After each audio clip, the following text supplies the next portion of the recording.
Bienvenidos a Trazando la Plomada.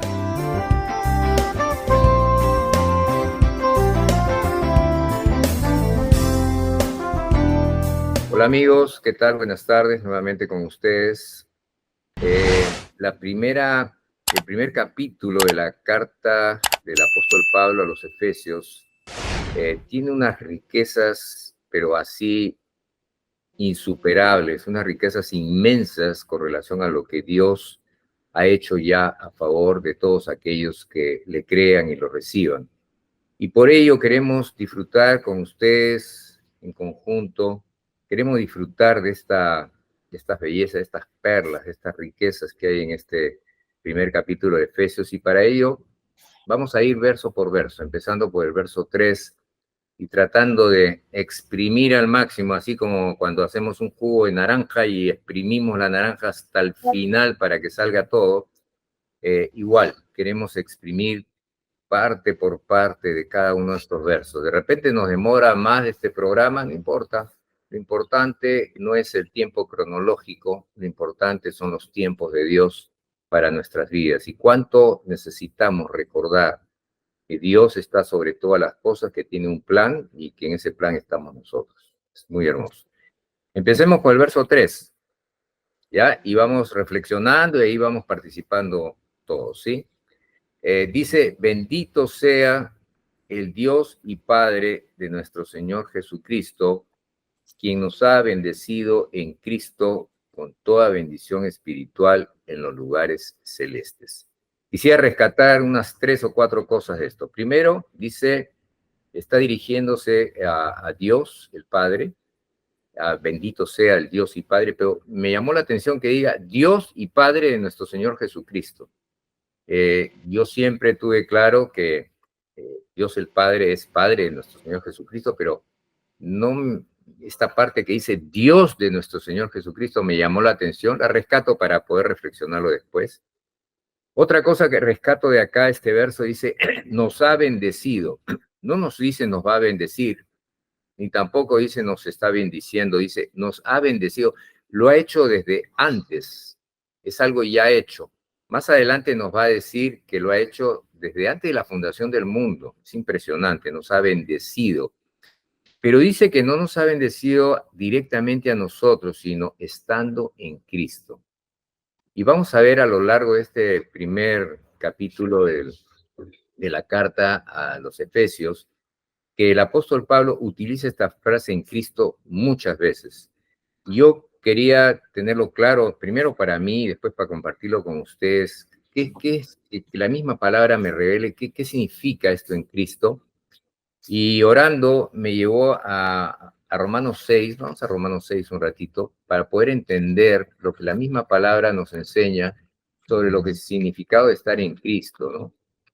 Y dice así, Romanos 6, en el verso 3, dice, ¿ignoran ustedes que todos los que hemos sido sumergidos en Cristo Jesús, fuimos sumergidos en su muerte? Hay otras palabras que se utilizan en lugar de sumergido, dice inmersos, dice unidos a. Dice, todos los que hemos sido unidos a Cristo Jesús, hemos sido unidos en su muerte, o sumergidos o inmersos. No nos olvidemos que Dios dice que cuando uno recibe al Señor Jesucristo en su ser interior, Él dice que nos inserta en su cuerpo, somos miembros de su cuerpo. Entonces ahí está hablando de que estamos en Él, en Cristo, ¿no?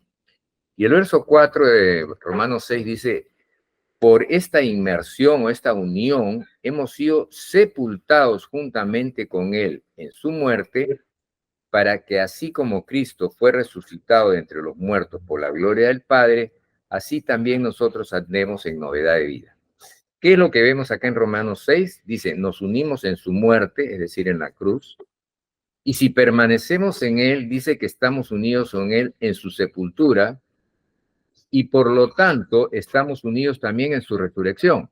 Entonces, hay toda una ruta que nos dice Dios que Él ha diseñado, que empieza en la cruz y termina en la resurrección, porque posteriormente vamos a leer en el primer capítulo de la carta de los Efesios, vamos a leer que dice que estamos sentados en lugares celestiales juntamente con Cristo.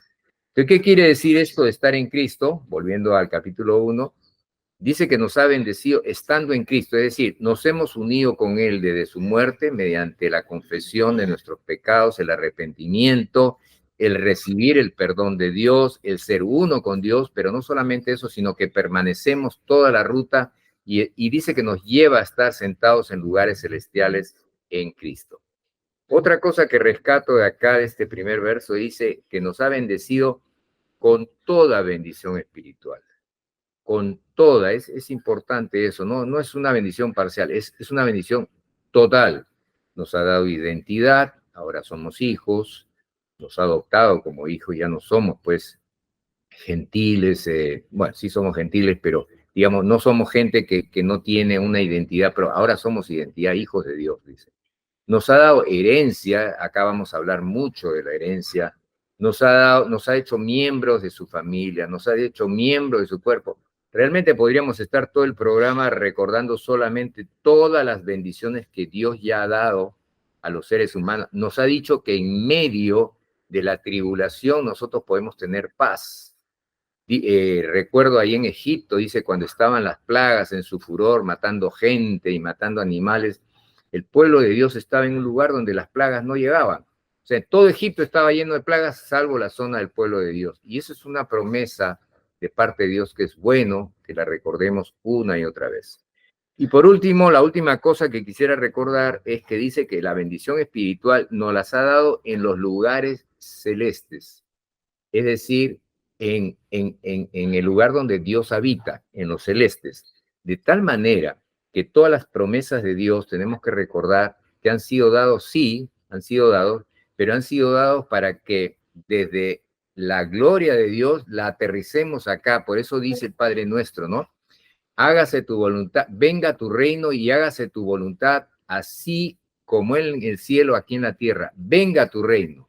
Entonces tenemos que reconocer que las bendiciones de Dios han sido dadas en lugares celestes donde está Cristo justamente a la derecha del Padre y que por lo tanto desde ahí nosotros tenemos que tomar esas bendiciones y si queremos verlos en esta tierra tenemos que ejercitar fe, tenemos que interceder de tal manera que toda esa bendición dada en la gloria de Dios pueda aterrizar y la podemos ver aquí en el mundo en el cual vivimos. Pastor, no sé de su lado si tiene algo que reflexionar sobre todo esto. Bueno, creo que es muy importante el libro de Efesios para poder establecer nuestra vida en la verdad, ¿no? Y como estabas nombrando el libro de Romanos, porque Romanos con Efesios hay que trabajar, y Colosenses, ¿no? Colosenses, Efesios y Romanos son libros que son muy importantes, que definen muy bien, digamos, la identidad del creyente, lo que es vivir en el espíritu y lo que es trabajar en lo que es la obra y el ministerio. Y especialmente también Colosenses habla de que todo lo que sostiene este mundo y nuestras vidas es la persona del Señor Jesucristo, ¿no? Porque dice que todo ha sido creado en Él, por Él y para Él, ¿no? O sea que creo que el punto principal del libro de Efesios es que es cristocéntrico. O sea, a mí me encanta mucho Pablo por el hecho de que Pablo recibió la mayor cantidad de doctrina y él la entendió desde la perspectiva cristocéntrica, no desde la perspectiva eclesiocéntrica, ni teolocéntrica, ni tampoco mundocéntrica, ni cosmocéntrica, ¿no? O sea, porque todo eso nosotros podemos hacerlo, aún al materialocéntrico se podría prácticamente colocar, porque todo lo que colocamos en el centro, que no sea Jesucristo, se convierte en una idolatría. Por eso que nosotros siempre hemos de tener mucho cuidado de a quién ponemos en el centro de nuestra vida. Y creo que el Efesios en el capítulo 1 y el verso 3, como tú mismo recalcaste, dice, bendito sea el Dios y Padre de nuestro Señor Jesucristo. O sea, ahí está poniendo el centro fundamental de donde todo determina en funcionalidad. Y dice ahí que nos bendijo con toda la bendición, dice, y la bendición especialmente ¿de dónde? O sea, ¿de dónde proviene esa bendición espiritual? Aquí en la tierra, es en la tierra donde se reproduce esa bendición espiritual, es en la tierra donde nosotros empezamos a tener esas capacidades de bendiciones sobrenaturales. No, la Biblia dice que esa bendición viene del mundo espiritual. Y ahí viene el hecho de que nosotros tenemos que tomar en cuenta de que el ser humano es el único ser en este mundo que tiene opción a pisar dos mundos, el mundo espiritual y el mundo natural. Y cuando piensa el mundo natural y el mundo espiritual, es por causa de que Dios le ha dado esa gracia de poder comunicarse en el mundo espiritual. Ahora, las personas que no tienen a Jesús, lastimosamente, se comunican con un mundo espiritual, pero un mundo espiritual caído, en donde ellos necesitan más bien ser liberados. Por eso que Cristo vino y dijo, no, he venido a deshacer las obras del diablo. Y para deshacer las obras del diablo, tenía que tener claro su posición al respecto en referencia con Dios, en referencia con el plan de Dios y lo que él tenía que hacer en referencia con el mundo donde iba a hacerlo. Por eso que cuando uno estudia el libro de Efesios, el libro de Colosenses, el libro de Romanos, te ubica en el plano de lo que Dios tiene como hoja de ruta, que es el libro de Efesios. Y luego dice, ahora dice, en los lugares celestiales en Cristo. Y esto es importantísimo. O sea, nosotros que tenemos los dones espirituales en la iglesia, empezamos a tener un poder sobrenatural de parte del Espíritu, empezamos a movernos, pero todavía estamos en ese proceso de hacer morir las obras de la carne. Como dice la Biblia, hacer morir las obras de la carne por medio del Espíritu, ¿no? Pero como todavía no estamos en esa plenitud de santificación, entonces todavía tenemos ciertas características de gloria, de honor, de posesión, de querer, digamos, en cierta medida, mostrar ciertas formas de poder que nosotros tenemos. Pero a la hora de la hora, eso no es nuestro, eso es del Espíritu Santo. Y el Señor dice claramente aquí en Efesios, dice que en esos lugares celestiales todo proviene y es demarcado y funcional a través de la persona del Señor Jesucristo. Por eso que dice en Cristo, en Cristo. Y la palabra en significa dentro del Señor Jesucristo.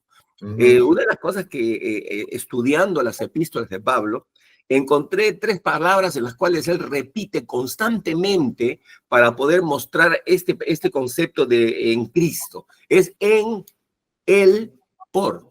O sea, en él, o sea, dentro de él, por la persona del Señor y por el Señor y para él, ¿no? En él, por él y para él.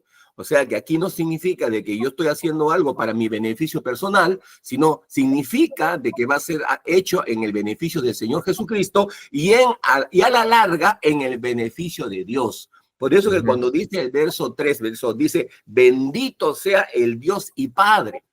La Biblia dice que Dios ha puesto en Jesucristo toda potestad en la tierra y en el cielo. Pero toda esa potestad del cielo y la tierra va a llegar el momento en el cual nuestro Señor Jesucristo lo va a devolver al Padre para que Él sea el glorificado y el exaltado en todo y sobre todo, dice la palabra, ¿no? Y ahí encontramos lo que significa estar bajo la dependencia, porque Jesús nos está demostrando la dependencia que tiene del Padre, al decir, no, bendito sea el Dios y Padre de nuestro Señor Jesucristo, que nos bendijo con toda bendición espiritual en los lugares celestiales en Cristo. Ahora, es tremendo lo que el apóstol Pablo está recibiendo, porque no nos olvidemos, esto es una forma de gobierno en las cuales nosotros no debemos de pasar por alto, tenemos que tomar en cuenta continuamente para que nosotros podamos cumplir a cabalidad las funcionalidades que Dios nos ha dado a cada uno de nosotros. Pastor, quería resaltar algo que dijo al principio, me quedé con eso dando vueltas, cuando usted dijo que era cristocéntrico y no iglesiacéntrico, y estaba pensando algo. Me doy cuenta que este tema de las denominaciones ha impactado mucho a la iglesia, porque logro ver cuando visito diferentes denominaciones cómo la gente se identifica más con la denominación que con la palabra de Dios o con la doctrina de la denominación, ¿no? Entonces hay una desviación muy sutil, no sé si estoy correcto o no, pero sutil en darle prioridad a la denominación que a la palabra de Dios. ¿Puede suceder esto? Claro, la idea que se da es por causa de que todo niño espiritual cuando recién entra al cuerpo del Señor Jesucristo, la Biblia dice que necesita ser entrenado y capacitado por tutores y cuidadores porque el heredero todavía es niño, dice. Entonces, esos tutores y cuidadores son los responsables.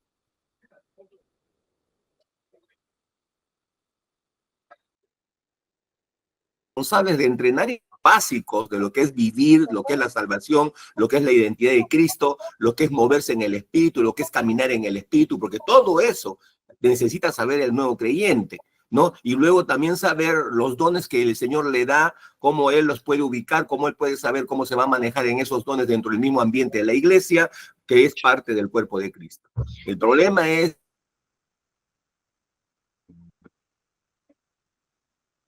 de que cuando tiene que ser destetado, o sea, cuando tiene que ser destetado, no es destetado, sino que sigue manteniendo esos rudimentos que aprendió y que en ese momento ya no le sirven. Porque llega un momento en el cual ya tienes la comunión con el Espíritu Santo. Por lo siguiente, ya no necesitas mucho a un consejero. Si antes yo lo necesitaba 3 veces a la semana, ahora lo necesito 1 vez al mes. ¿Por qué? Porque ya he aprendido a vivir en el Espíritu. He aprendido a moverme en la palabra. He aprendido. Entonces, por eso que de repente ya estoy siendo preparado, uno, para desarrollar un ministerio misionero en donde tengo que ir a un lugar donde no hay pastores, donde no hay líderes, donde no hay iglesias, pero ahí Dios me ha dicho que debo levantar una iglesia. Entonces estoy preparado para hacerlo, pero mientras que todavía no pase por ese proceso de, primero, de entender que necesito ayudadores y tutores para poder ser entrenado y capacitado, luego haber aprendido a depender del Espíritu Santo y la palabra como referente absoluto para moverme en cualquier área de mi vida, sea prácticamente espiritual o sea natural, porque no nos olvidemos, como dije anteriormente, nosotros pisamos 2 mundos, el mundo espiritual y el mundo natural, y tenemos que aprender a caminar en esos 2 mundos, y la Biblia te enseña cómo hacerlo. La Biblia te enseña de quién dependes para poder hacerlo eficientemente y eficazmente. Amén. Por eso que es muy importantísimo de que muchos hermanos en las iglesias sean destetados de aquellos que estuvieron entrenándolos y capacitándolos, o destetados de aquella denominación que en cierta medida cumplió una función, pero no para toda la vida. Ya, a ver. O sea, las reglas son necesarias. Las reglas son necesarias. Esas reglas son necesarias para poder llevarte a una relación íntima. Pero si las reglas se convierten en la relación, ya tenemos un problema. Estamos en ley. No estamos en comunión de relación con Dios. Y para eso tenemos la palabra que nos ha sido revelada. Y como dice el apóstol, tiene que ser en Cristo, porque la bendición ha ido a Cristo, y a través de Cristo, en la medida que permanezcamos en Él, nos llega a nosotros. Por eso que no nos olvidemos, a los niños espirituales cuando recién nacen le ponemos reglas. Esas reglas le deben ayudar a ¿qué cosa? A depender de Cristo. Y cuando ya dependes de Cristo, ya tus reglas no son necesarias. O sea, es como cuando un niño nace. No puedes meter el dedo en el enchufe. No metas el dedo en el enchufe. O sea, el niño está curioso de querer meter el dedo en el enchufe, pero hay una regla, no meter el dedo en el enchufe. Es una regla. Pero esa regla, si continúa y no te lleva a una relación íntima con el Señor Jesucristo, a una comunión que tienes con Él, porque aquí dice claramente, ¿no? Dice que nos bendiga con toda bendición espiritual en los lugares celestiales no dice en la regla, no dice en el tutor o cuidador, no dice en la ley, no, dice en Cristo. Bien, vamos al verso 4, dice, así también nos escogió en Él desde antes de la fundación del mundo para que fuéramos santos y sin mancha delante de Él. Aquí yo rescato 3 cosas. 1, dice que nos escogió desde antes que fundar el mundo. La verdad que cuando estuve reflexionando eso me voló el cerebro, porque quiere decir que ni siquiera había creado ni el tiempo, ni el mundo, no había creado absolutamente nada. Sin embargo, dice que ya nos escogió. ¿Y cómo es eso posible, que nos haya escogido si ni siquiera había esta fundación del mundo? Y bueno, debemos entender que para Dios no hay tiempo. Dice que Él es el mismo ayer, hoy y para siempre. De la eternidad a la eternidad, Él es el mismo. Por otro lado, Él no tiene el pasado, el presente, el futuro. Para Él todo es presente. Entonces, toda la eternidad bueno, para nosotros que vivimos en el tiempo nos es difícil razonar, pero tratemos de entender que Él está en un presente continuo, y todo lo que está sucediendo ahora, la creación y todo, está bajo un plan preconcebido por Dios desde antes que lo fundara. No es que lo ha agarrado de casualidad y dice, chispas, se me escapó esto y ahora ¿cómo hago? No, me está pasando, ahora empezaron las guerras entre los judíos. No, Él ya lo anunció desde hace, no sé, 3000 años. Él dijo, esto es lo que va a pasar. Yo ya lo sé, es parte, y además dice, es necesario. Hay una palabra que el Señor Jesucristo dijo varias veces, Es necesario que suceda esto, es necesario.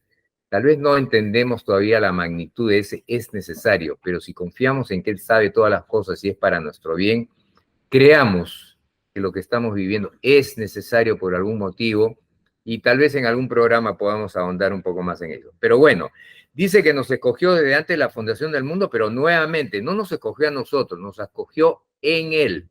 Fíjense que otra vez está en Él. ¿Qué quiere decir? Que las bendiciones del verso 3 y el llamado, o lo que nos ha escogido el llamado 4, requieren necesariamente, previamente, unirnos y estar en Cristo, porque si no estamos en Cristo no nos llega ni la bendición, ni el llamado, ni todo lo que vamos a ver después, ¿no? Y la otra parte que rescato ¿Sabes es qué? de... ¿Sí? César, la pregunta es, ¿por qué es que Dios es tan cristocéntrico? Y nosotros no, imagínate. Claro, porque nosotros usamos otros elementos para poder tratar de relacionarnos con Dios que a la hora y la hora lo estamos desobedeciendo. No, aquí dice claramente, ¿no? Según nos escogió en Él. O En sea, Él. repite, afirma lo que está diciendo en Cristo en el verso 3, porque el verso 3 está diciendo en dónde Él va a traer las bendiciones.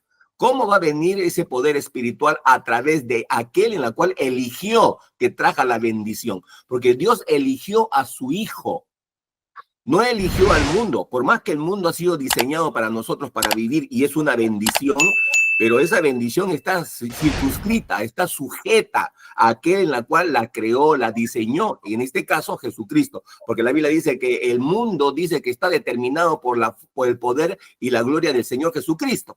Por consiguiente, porque Él dice que lo diseñó, lo creó, lo formó, dice la Biblia en Colosenses. Entonces, aquí el punto principal, vuelvo a repetir lo que Pablo nos está enseñando, es ser cristocéntricos, ¿no? Y al poner a Cristo en nuestro corazón, entonces ya no hay problema. Así como Dios puso a Jesucristo como el punto central de todo lo que es la bendición, ya para Él no hay ningún problema. Para nosotros es el problema porque siempre queremos buscar una alternativa. La alternativa es la religión, la alternativa es mi teología, la alternativa es la historia, la alternativa es lo que yo aprendí, lo que todavía no entiendo, no lo puedo definir muy bien, pero de todo lo que aprendí, eso es lo que conozco como alternativa. Entonces llega un momento en el cual verdaderamente nosotros tenemos muchas formas de poder decir, mira, pero te puedes acercar al Señor Jesucristo por medio, a Dios por medio del ayuno, o te puedes acercar a Dios por medio de tal cosa, y ponemos formas de determinar, ¿no? De que Él nos escogió a través de venir a tal lugar, que Él nos escogió a través de cumplir con estas reglas de esta religión, que Él nos escogió de poder cumplir con ciertos puntos principales de lo que dice la Biblia. Entonces, a la hora de la hora, hay muchas cosas que nosotros estamos poniendo como que Él nos escogió, pero a la hora de la hora, Dios dice que nos escogió en la persona de su Hijo Jesucristo. Entonces, no hay otra cosa que hacer. Simplemente lo que tenemos que aprender nosotros es obedecer. En Él, permanecer. Exacto, ese es el secreto. Exacto, sí. Nada más. Ahora, dice que todo esto que Él ha hecho, las bendiciones y lo que nos ha escogido, dice el verso 4 que tienen un propósito y curiosamente no habla de algo que sabemos que es verdad, la salvación del ser humano para que no sea condenado, ¿no? Pero eso está centrado en el bienestar de la persona. Pero acá encontramos que todo esto que ha hecho Dios de escoger tiene un propósito, dice, para que seamos santos y sin mancha delante de Él.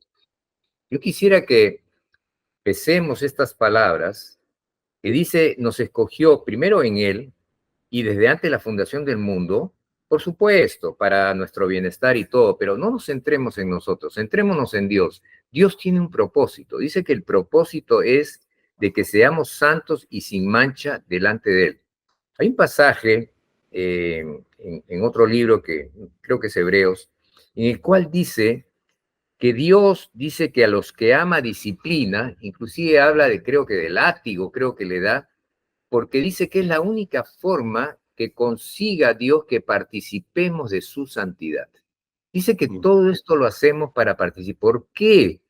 Porque participar en su santidad tiene que ver con permanecer en Él, tiene que ver con no darle lugar al diablo, tiene que ver con no darle lugar a la carne, tiene que ver con dedicar más tiempo del día para estar en las cosas de Dios, en meditación de la palabra, en tiempo de oración.